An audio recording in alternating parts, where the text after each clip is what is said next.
All right, folks, let's talk about the story out of Louisiana. Remember we told you about that judge in Louisiana who was busted on video, her own home video, using the N word. Roll the video, please. Y'all have it? Oh, shit. Mom goes, why are the lights to your when I truck pull on? up in the whip, they be saying, God I'm like, damn. why are your lights on? They're like, pull up. And mom's yelling, nigger, nigger. Kid, we have a nigger. It's a nigger. Like a roach. Look, oh, that's me. No, that's I came from the backside. Look, he trips over the He tripped twice. He tripped twice. I was the only one running. That's me. Kenny was standing. I'm the one that took him down. Kenny's just standing there. He lied. That was his wallet. Yeah. That's my phone where it fell out. Look, Mom. The dude had a phone on him. You should have taken his phone and stolen from him, that fucking asshole. And now I'm going to have a gun. Go and get the gun. It's important. Very important. As me and Austin maintain control of the situation. I know. The great thing is we've got video. We've got look, they're with the car. Wait, look, there's And look, here comes there's Rebel. Want to play fetch? Rebel was like this. Lafayette City Court Judge Michelle Odinet says she takes full responsibility for her hurtful words. And remember, she first said she took a pill, and I just don't recall any of those things. I don't know what was being said. But yeah, you sounded like you were out of it. She's now out of a job. And of course, they replaced her with a black judge. And I just keep saying, Avis, look, this nice little device right here is just gonna let all the races reveal themselves right here. Sure does. I mean, but you know what's really interesting? I just want to know who leaked the video because right. I want to know who the hell is she this off? That's the real thing we need to figure out.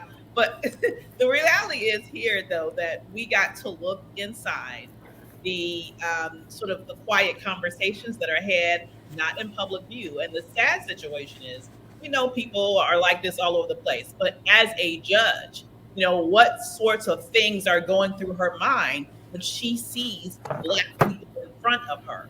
And this is why it was important for her to resign, because how could she move forward in credibility and say that she is an impartial judge, even when she's in her home using this? That's where she feels the most comfortable. So you know she's saying what she really thinks. But once again, it makes me wonder, who the hell she pissed off? But somebody leaked that. Yeah, and you're right. I mean, and that's the thing. What this reveals, Omakongo, is what's going through your mind. That determines how your judicial rulings.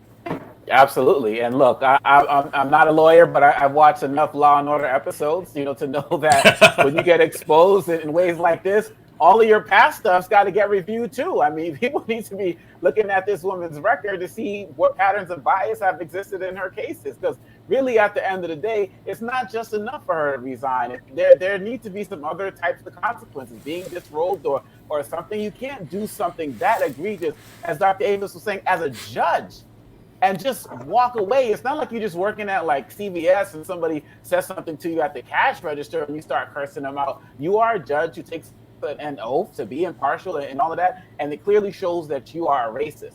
So there needs to be a deeper investigation into her past cases to see where biases are. And to be quite honest, she should face penalties in terms of being disrobed and not have the opportunity to practice in any way, shape, or form. Because I don't know how it works with judges, but we see it with enough police officers who do something racist or do something extremely inappropriate and they resign and then they go right down the street and work somewhere else. Is she going to move to another county and be a judge there as well? That shouldn't be allowed. And I'm just glad that whoever she pissed off let the world know who she really is. So thank you.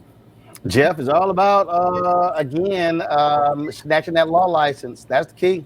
Well, that's the big key. And I triple down on what Dr. Avis and Brother Omakongo said. You also need to check your friend circle because, baby girl, somebody ratted you out badly.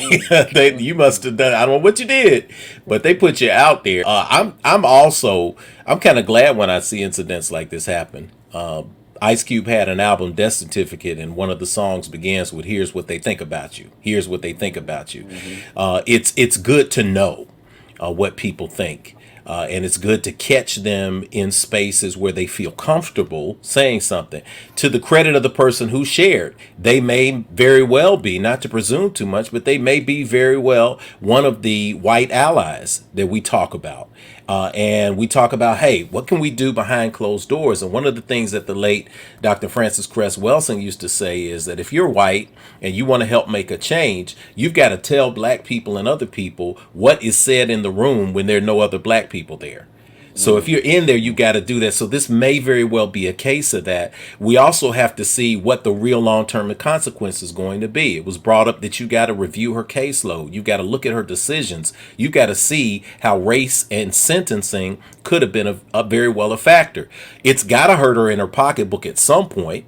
She's embarrassed. She's frustrated. She used all of these terms, but she actually did it. Nobody takes a pill that makes them do something that egregious and that inside. I'm just saying, I hadn't seen a pill like that. I've seen a pill that make you sleepy. I've seen pills that make you honest. I've counseled people through situations where they had a little bit too much to drink and they said what was really on their mind because their prefrontal cortex had shut down. But the reality is that's a powerful pill. That's a pill called white supremacy, and there must be some secret underground where that thing is being manufactured and dropped in drinks with 200 million people at a time. I don't know what it is. The other thing that could happen is, I think about a year ago, there was a country singer named Morgan Wallen, and this issue happened here out of Nashville. He got caught on a security camera using the word. He was drunk and he was just going in. He got caught. The consequence for him was he had to apologize. He did an Instagram video. The record label did not fully drop him. They suspended him at the time. Country radio stopped playing all of his tunes, and there was a talk about giving $100,000, I think, to the NAACP.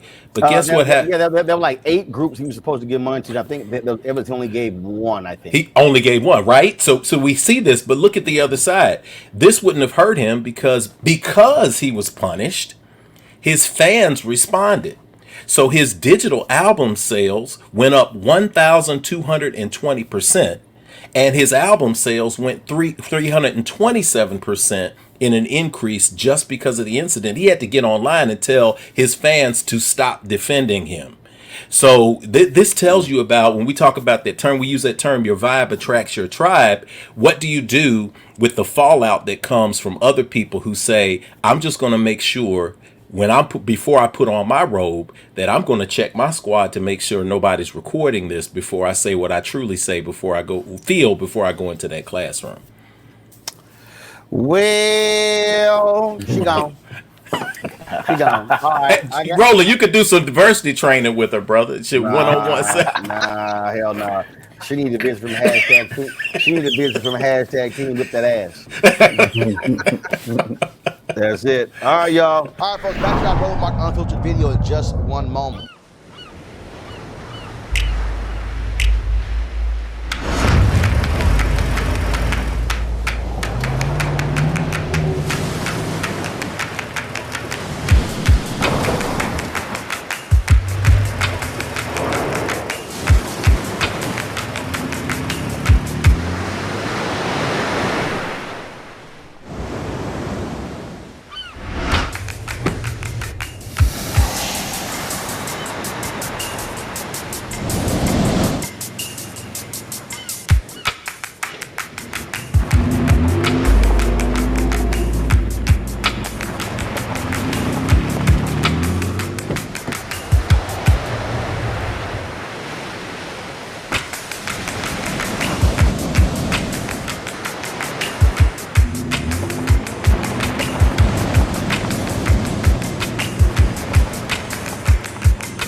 Folks, Black Star Network is here. Hold no punches. I'm real revolutionary right now. Support this man, Black Media. He makes sure that our stories are told. Thank you for being the voice of Black America, Roland. Stay black. I love y'all. All momentum we have now We have to keep this going. The video looks phenomenal. See, there's a difference between Black Star Network and Black-owned media and something like CNN. You can't be Black-owned media and be scared. It's time to be smart. Bring your eyeballs home. You dig?